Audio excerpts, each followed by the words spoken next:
Alors, est-ce que quelqu'un a envie de faire une remarque, de poser une question, d'exprimer un sentiment? Enfin, la partie documentaire, c'est du documentaire. Il n'y a pas Ouais.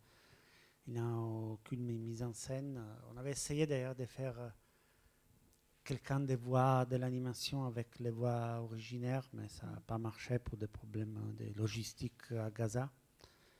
Mais sinon, pas t- la partie, disons, d'animation est reconstruite de façon complètement fidèle de la mémoire euh, des survivants.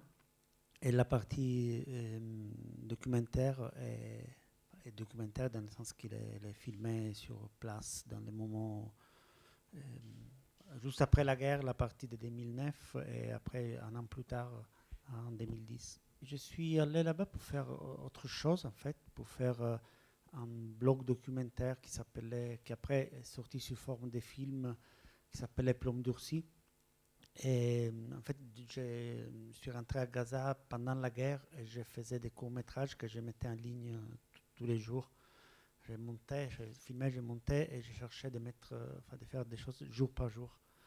Et après la guerre, après les cessez-le-feu, j'ai pu arriver vers le nord de la bande de Gaza, Gaza City. Et en fait, pour moi, ce travail-là était fini. C'est le travail pour le blog documentaire.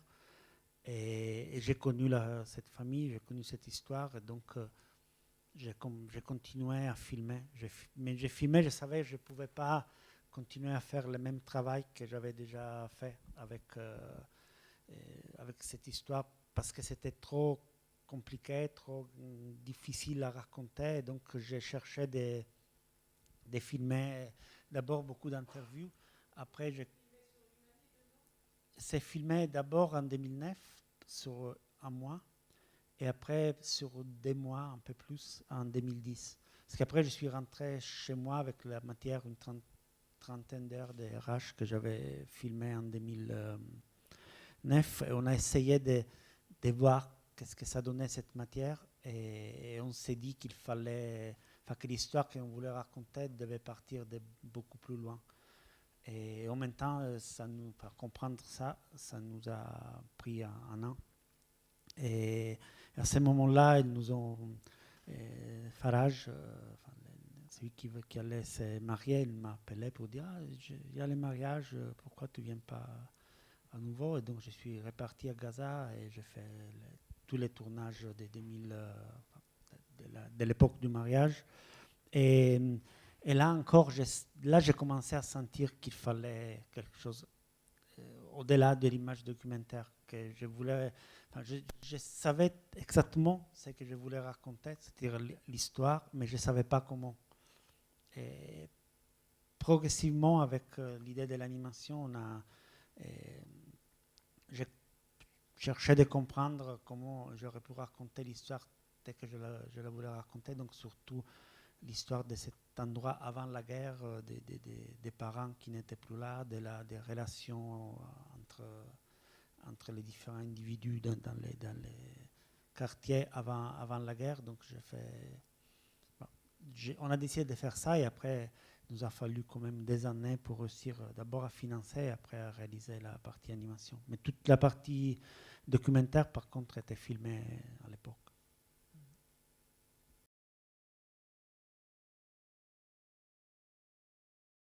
On s'est reconstruite à partir d'une enquête interne en fait, de l'armée israélienne qui a publié un compte rendu où on racontait ce qui s'était passé.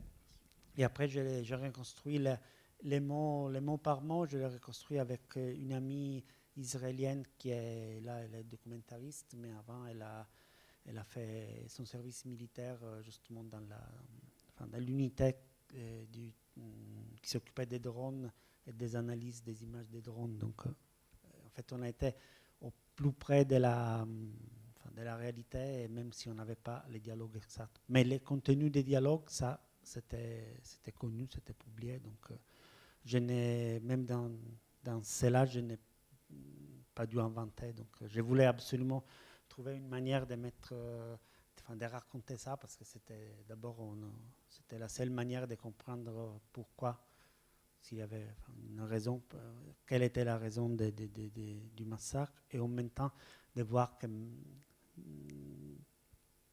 pendant ces moments où il y avait quand même il avait eu une liberté de l'autre côté. Cette liberté avait fait que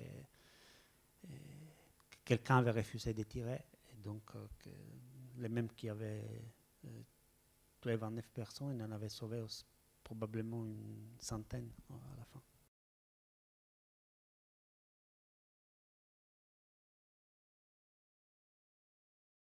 Non, parce que le film était tourné entièrement à Gaza, donc je suis passé par la frontière. Enfin, les autorités israéliennes m'ont empêché de rentrer à Gaza, mais comme tout le monde pendant la guerre, donc je suis passé par l'Égypte par des moyens pas trop avouables. Pas trop avouables, oui, c'est ça. Les deux fois, donc j'ai jamais passé par Israël. En fait, j'aime. Mais apparemment, comment dire, j'ai pu présenter les films au Festival de Jérusalem en août. Donc, même avec ces films, j'ai eu accès à Israël. Donc, mais vous n'avez pas reçu de réactions de la part des autorités, pas de commentaires, pas de critiques, rien du tout? J'ai reçu des réactions de la part du public, des médias israéliennes. Le Festival de Jérusalem est un festival quand même fréquenté par beaucoup d'Israéliennes, la plupart par des Israéliens qui sont favorables au processus de paix. C'est pas la droite plus nationaliste, j'imagine, qui est venue voir mon film. Donc je n'ai pas l'illusion que les films ne fassent pas de polémiques en Israël, mais les réactions que j'ai eues à Jérusalem ont été assez émotivement assez fortes, mais aussi très intéressantes, très importantes pour moi.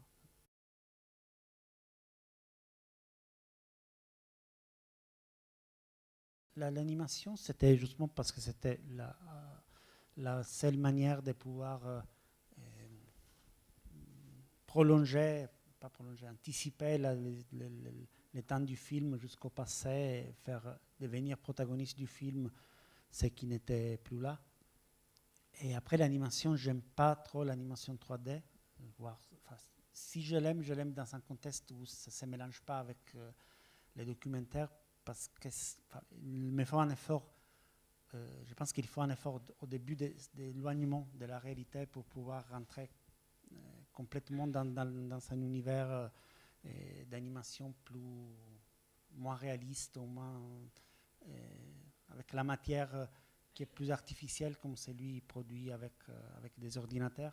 Donc, je savais qu'il devait y avoir une partie de travail manuel, donc des dessins à la main dans l'animation. En même temps, je voulais faire une animation qui soit très réaliste pour pouvoir être avec les protagonistes d'une manière réaliste, réelle. Donc, dès que j'ai découvert l'animation de Simone Massi, qui est cette technique qui est grattée sur des feuilles de papier couvertes par du pastel à l'huile, donc une technique très, comme vous avez vu, très malpropre, c'est jamais très précis, mais c'est aussi très réaliste. Donc j'ai décidé d'essayer de faire ça, mais en même temps, tous les films étaient réalisés, toute la partie animation était d'abord imaginée et réalisée en 3D, et après redessinée avec cette technique où, en gros, chaque animateur pouvait réaliser une demi-seconde par jour. Donc pour faire les 40 minutes, c'est un temps énorme de travail. Et je pense que tout le travail manuel qui était nécessaire pour réaliser l'animation a redonné une certaine matière documentaire aux images d'animation, une certaine organicité aux images d'animation. Donc, comme ça, elles peuvent dialoguer de manière beaucoup plus directe avec la partie documentaire. Et après, évidemment, les enfants étaient toujours en train de dessiner là-bas. Après, cette manière de dessiner, d'improviser des dessins dans les sables, dans la terre, même pas que les enfants. Il y a une relation directe très forte avec les sols, qui est toujours de la terre, du sable. Et il y a tout le temps, ils sont en train de reconstruire des choses, de dessiner, de gratter, de piocher. Donc je sentais qu'il y avait quand même une attraction entre cette technique et les images documentaires. Mais oui, à part ça, c'était lié surtout au besoin de reconstruire les quartiers, de reconstruire la vie dans les quartiers, d'animer pour réanimer les quartiers. Enfin, et ses protagonistes surtout.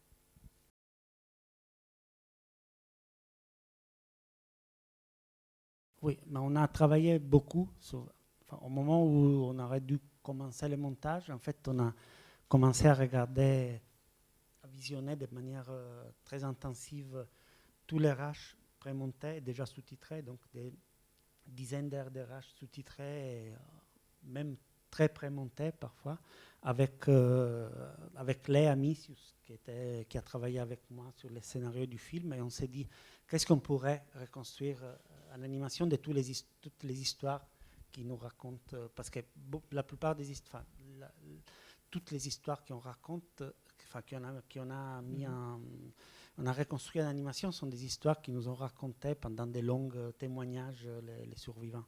Donc on a construit un scénario avec des dialogues qui étaient tirés de tous ces témoignages, et après on a cherché une structure qui est la structure finale du film, qui après s'est affinée au montage, mais qui était déjà présente au moment évidemment parce que sinon on n'aurait pas pu réaliser les animations, qui était une structure temporelle justement avec des allers-retours. Et une fois qu'on a fait ça, on a commencé après le montage final du film avec Luc Forveil, le monteur du film. Et là on a cherché d'oublier cette première structure qu'on avait dans les scénarios, et on s'est dit, on a toutes les séquences animées, c'est comme des archives. C'est des archives qui sont plus ou moins déjà accolées dans certaines parties du film, mais on pourra les déplacer, on pourra les remonter, et c'est comme ça qu'on a fait pour redonner encore une fois une vie documentaire aux images que nous avons réalisées. Ça m'est arrivé de m'étonner d'avoir certaines séquences que j'avais réalisées, qu'on avait réalisées image par image, et après j'ai dit, comment on a ça? On a ça parce qu'on l'a fait exprès, mais c'était un peu comme une sorte donc des documentaristes qui n'assument pas sa propre mise en scène, peut-être, je ne sais pas.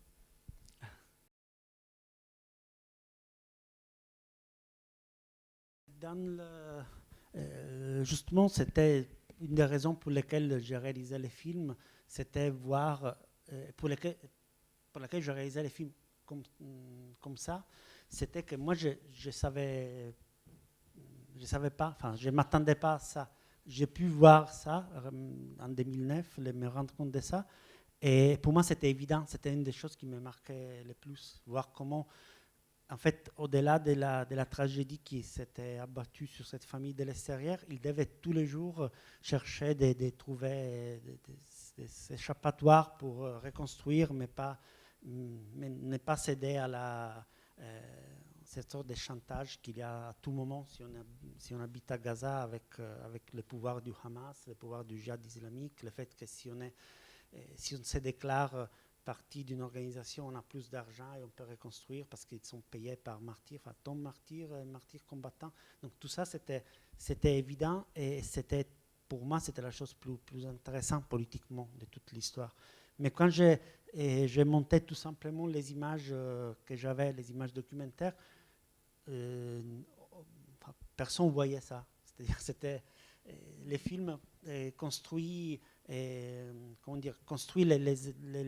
contextes dans lesquels c'est évident que le vieux monsieur qui après est vendu comme l'héroïque martyr combattant, c'était un vieux monsieur qui cherchait juste à faire sa vie dans un quartier un peu reculé de la bande de Gaza. Et je trouve que même, comme je reste en contact avec la famille presque 10 ans plus tard, même aujourd'hui, il y a surtout les enfants d'Ateya, ils ne sont pas cédés à cette sorte de chantage quotidien. il reste, j'ai vu des photos encore récemment où ils sont les drapeaux du Fatah à côté de la maison, alors que Fatah n'a plus aucun pouvoir à l'intérieur de Gaza, et alors que s'il il cède entre guillemets à la demande des autres partis combattants beaucoup plus forts, il pourrait avoir d'autres avantages. Et après, quelqu'un comme Mahmoud, les frères d'Amal, qui évidemment, par contre, lui, personnellement, il était, à l'époque, quand il avait 12 ans et 13 ans, très prêt à s'engager. On le voit derrière les prêcheurs du djihad islamique, complètement fasciné. Même sa voix, quand il parle de son père, il a le ton de la voix qui est comme celui du prêcheur, amplifié par la sonore mauvaise. Donc, et là, lui, il était quelqu'un qui pouvait basculer à tout moment dans la lutte armée. Mais même lui, aujourd'hui, je les vois beaucoup plus pacifiés. Il vient de se marier. Dans les films, il dit « Je ne vais pas me marier, je dois venger mon père ». Là, en août, il s'est marié, il est devenu logopédiste. Et là, disons, je pense que les enfants autour de cette femme, Zeinat, ont quand même sont les protagonistes de mon film, ils ont quand même une douceur que moi je pense que c'est lié à la figure du père qui n'était plus là. C'est pour ça que pour moi il était aussi importante de reconstruire cette personnalité dans la première partie du film. Et donc quelqu'un comme Fouad, celui qui parle des oliviers au début, il a quand même une manière d'être, pas pacifique, mais une relation à autre chose qu'à la lutte armée, même à la vengeance, qui était qui était évidemment dans le contexte de Gaza, c'était une exception. C'était pas l'histoire normale, mais c'est justement parce que c'était une exception que je voulais raconter cette histoire. Pas évidemment, Gaza, c'est beaucoup plus nuancé que ça. On connaît la situation de Gaza, on la connaît très bien, mais cette famille, je pense que j'étais assez ponctuel dans chercher de raconter la famille telle qu'elle était, telle qu'elle est, en fait.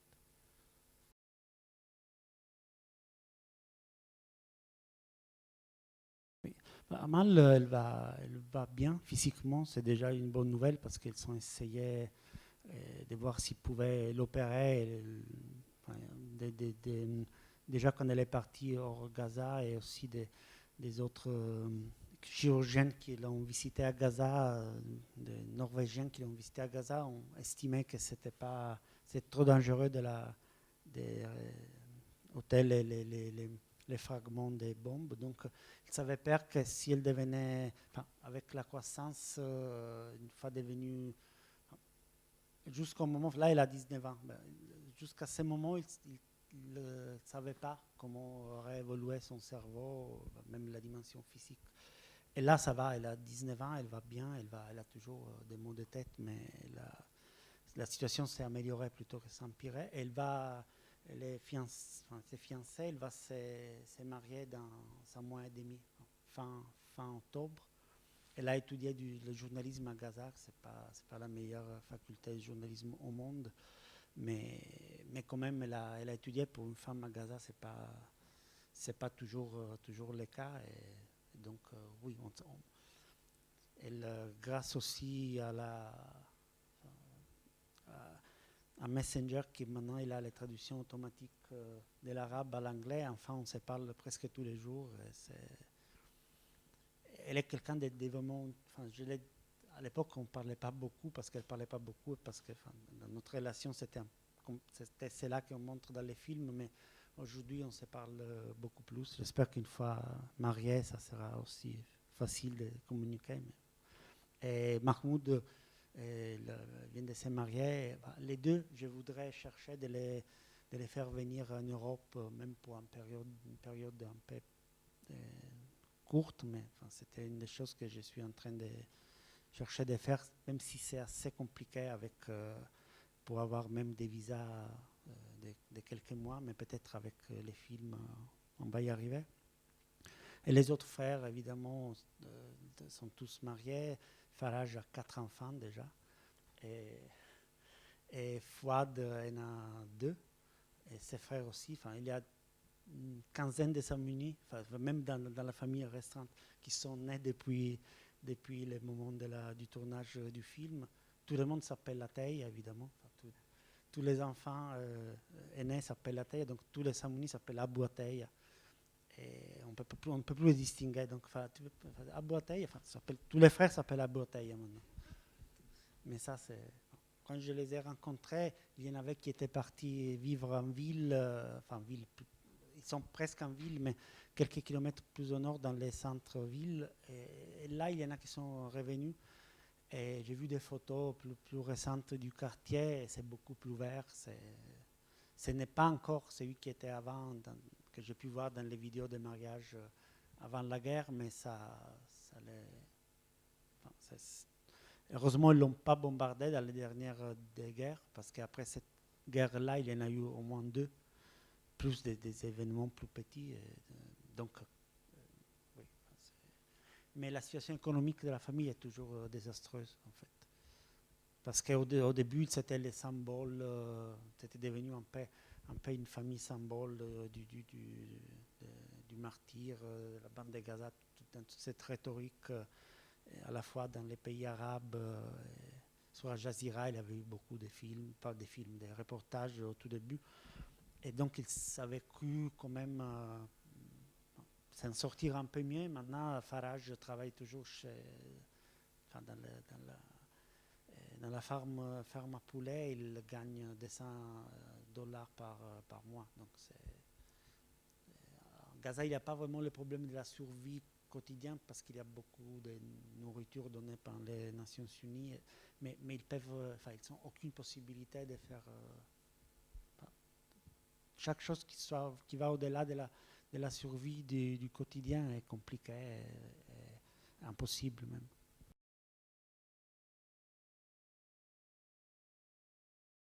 Oui, pour le moment, j'ai juste montré le dessin animé, même pas fini, parce que je voulais justement qu'il valide déjà le dessin animé. Après, je cherchais de faire les voix avec eux. Et après, le rêve, c'est de voir les films tous ensemble. Donc, pour le moment, je cherchais de ne pas encore montrer tous les films. Mais les dessins animés, ils se sont retrouvés, même, ils ont vu avant sans les voix, ou avec des voix un peu comme ça, pilotes, quand il y avait des voix provisoires. Et après, ils l'ont vu même avec les voix qui n'avaient pas grand-chose à voir, évidemment, avec les voix du père ou de l'oncle, parce qu'on ne pouvait pas. Et ils se sont dit, c'est nous. Fouad m'a tout de suite appelé, il m'a dit, mais c'est vraiment, on dirait nous sur notre olivier. Donc là, c'était peut-être le moment plus... parce que c'était une des raisons pour lesquelles je l'ai fait comme ça, le film, de rendre quelque chose qui, évidemment, c'est pas la réalité, mais c'est utiliser la magie du cinéma pour reconstruire quelque chose qui ne pourra pas se reconstruire. Donc c'était une joie au milieu de tout ce malheur. Oui, là, maintenant, c'était un joie. La partie de la guerre, c'était quand même assez... ils m'ont dit que c'était un moment où ils ont souffert à se revoir dans ces moments-là, mais à la fin, évidemment, c'était pour eux une manière de rendre hommage aussi aux disparus.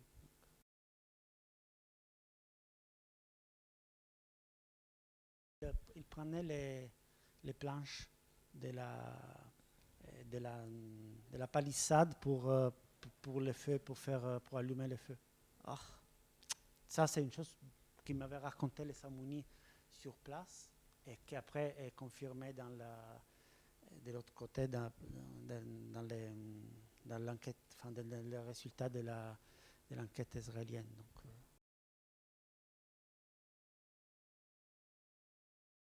pas particulièrement, il disait, mais tout le monde connaît les Samounis. Ça, je trouve que c'était quand même, enfin, évidemment, ce n'était pas les cas, mais sans doute, on savait que c'était les quartiers les moins, déjà les moins habités. C'était presque de à Gaza, il n'y a presque pas de campagne. Il y a très peu enfin, il y a la ville qui est très dense, jusqu'à 3-4 km au nord de la campagne de Samouni. Et après, vers le sud, il y a un endroit où il y avait les vieilles kibbutz, pas kibbutz, la vieille colonie de Netzarim. Et après, plus vers le sud, il y a un champ de réfugiés qui est le camp de Nuseirat. Et après, c'est très, très urbanisé. Donc, c'était un endroit où il pouvait arriver avec les troupes jusqu'à la mer d'Israël, jusqu'à la mer, en rencontrant le minimum de résistance possible. Ça, c'est un fait. Ce n'est même pas une opinion de Samouni, c'est la réalité.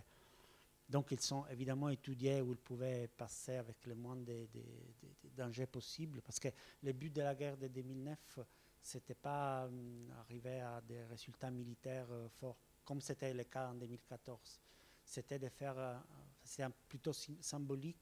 La preuve, c'est qu'il y a eu juste 11 morts, dont la moitié par des erreurs, des faits amis, des erreurs de l'armée israélienne du côté israélien et 1400 du côté palestinien. En 2014, c'était différent parce qu'ils sont rentrés avec l'idée de chercher les combattants du Hamas et de les anéantir. Donc il y a eu beaucoup plus de morts du côté palestinien, mais beaucoup plus de morts combattants. Et il y a eu quand même des pertes aussi du côté israélien. Donc là-bas, l'analyse de dire qu'ils sont venus ici parce qu'ils savaient qu'il n'avaient pas trouvé de résistance, je trouve que c'est la bonne. Après, ils vont au-delà de ça, ils disent c'est pour donner un exemple à tout le monde. C'est ça que je parlais, oui. Ça, je trouve, je ne pense pas que ce soit le cas, mais tout est possible. Non, je ne pense pas, en fait, parce que en général, l'opération militaire, c'était une opération assez... c'était presque... C'était d'ailleurs, les Nations Unies l'ont écrit dans leur rapport Goldstone. C'était pas une opération militaire, mais c'était, disons, avec des buts militaires stratégiques. Mais les buts de l'opération militaire, c'était, comment dire, de causer des souffrances pour arrêter après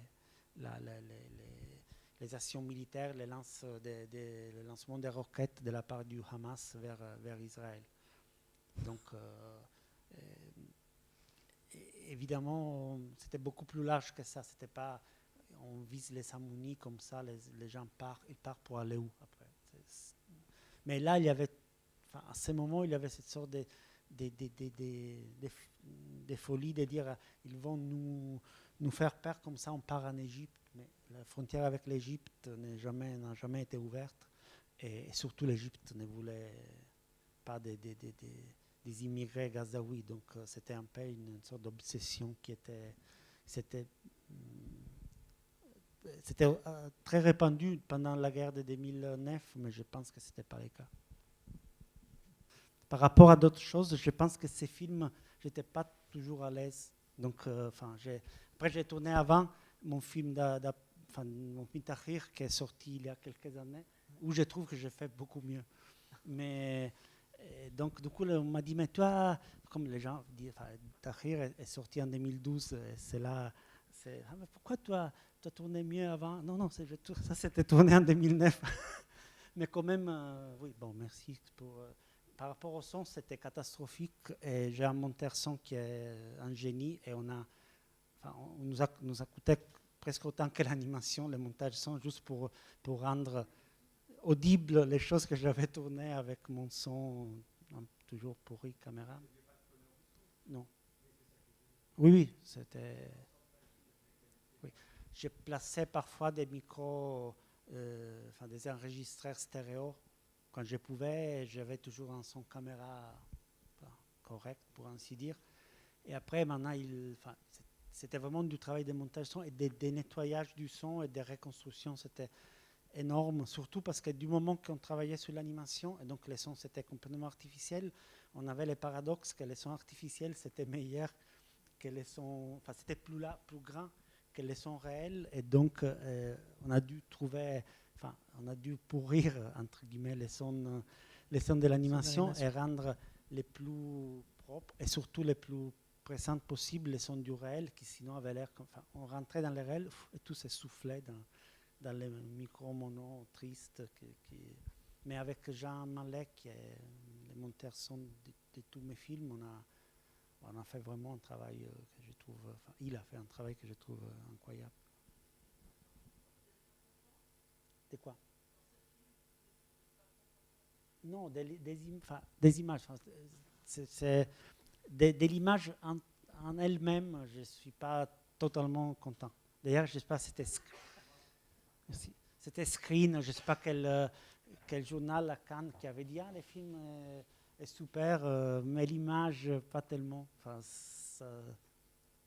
je me lève la nuit avec des cauchemars si je pense à ça, parce qu'en fait, moi, c'est la seule fois où j'ai mis une caméra sur l'épaule et je n'ai pas tenu comme ça. Je me suis fait, je sais pas. Non, je me suis dit qu'il y avait bien une raison si pendant des dizaines d'années la caméra était sur l'épaule, et donc j'ai cherché, j'ai organisé tout un truc pour avoir la caméra sur l'épaule, et finalement je pense que la caméra était bien sur l'épaule quand elle pesait 50 kilos, mais si on a une caméra qui pèse même pas 1 kilo, c'est bien je suis beaucoup plus à l'aise quand je peux bouger avec la caméra. Là, pour quelques raisons, je m'étais dit qu'il fallait un rigueur différent. Et parfois, quand je les montais, je sentais que je n'étais pas toujours à la bonne distance. Oui. Ou j'étais trop loin, trop près, trop figé. On évolue. À peu près, Tahrir, c'était quelques années plus tard. J'étais beaucoup plus à l'aise. Maintenant, peut-être encore plus, je ne sais pas ou pas. Voilà, merci Stéphane Merci. Savona.